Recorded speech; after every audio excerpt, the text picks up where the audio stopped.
नमस्कार दोस्तों, भाद्रपद मास में रविवार के दिन शुक्ल पक्ष की अष्टमी को आधी रात के समय ज्येष्ठ नक्षत्र के चौथे चरण में श्री राधिका रानी का जन्म हुआ।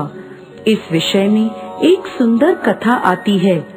एक समय महाराज वृषभानु स्नान करने के लिए यमुना नदी पर गए। आसपास का वातावरण शांत था।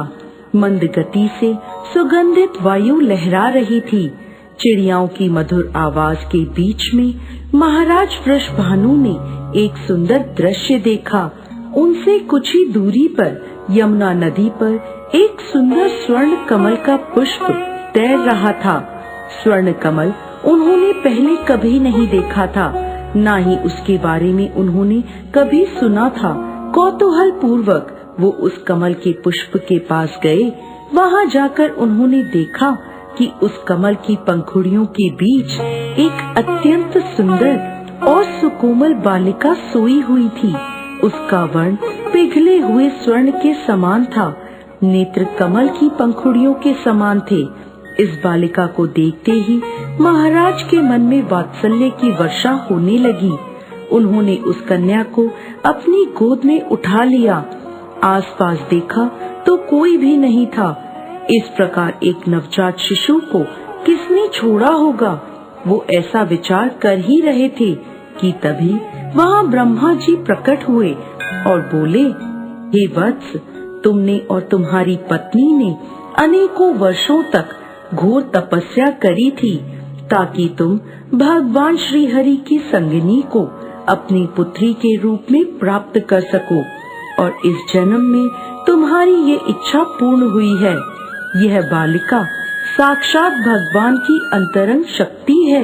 माता लक्ष्मी का प्राकट्य भी इन्हीं से हुआ है। जाओ, इन्हें अपने घर ले जाओ और पूर्ण प्रेम, वात्सल्य और स्नेह से इनका पालन पोषण करो।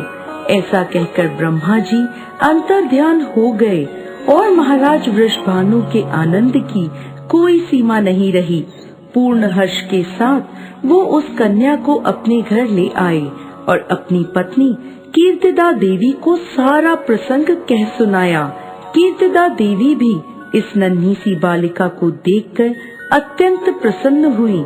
बीतते समय के साथ राधिका रानी का सौंदर्य चंद्रमा की कलाओं के समान बढ़ने लगा। जो भी उन्हें देखता वो बस देखता ही रह जाता। महाराज अत्यंत स्नेह और प्रेम के साथ अपनी इस बालिका का जतन कर रहे थे। कुछ समय बाद एक समस्या आई। ये नन्ही सी बालिका रोती नहीं है और ना ही अपनी आंखें खोलती है। ऐसा लगता था मानो उसकी श्रवण शक्ति भी नहीं है। यह देखकर कीर्तिदा देवी और महाराज वृषभानु अत्यंत चिंतित रहने लगे। फिर क्या था, उनकी इस समस्या का समाधान करने नारद मुनि आ पहुँचे। उन्होंने महाराज वृषभानु को सुझाव दिया कि आप अपनी पुत्री के जन्म के उपलक्ष्य में एक समारोह का आयोजन करें और इस समारोह में अपने परम मित्र नंद महाराज को परिवार सहित आमंत्रित जरूर करिए। फिर क्या था, समारोह के आयोजन की तैयारियां होने लगी। नंद महाराज को विशेष आमंत्रण भेजा गया। अपने मित्र के निमंत्रण को स्वीकार करते हुए नंद महाराज, यशोदा मैया और नन्हे कान्हा बरसाने आ पहुँचे। नन्हे कृष्ण को पता था कि उन्हें क्या करना है और कहाँ जाना है। अपने घुंघरू खनकाते वो सीधे राधा रानी के पास पहुँच गए।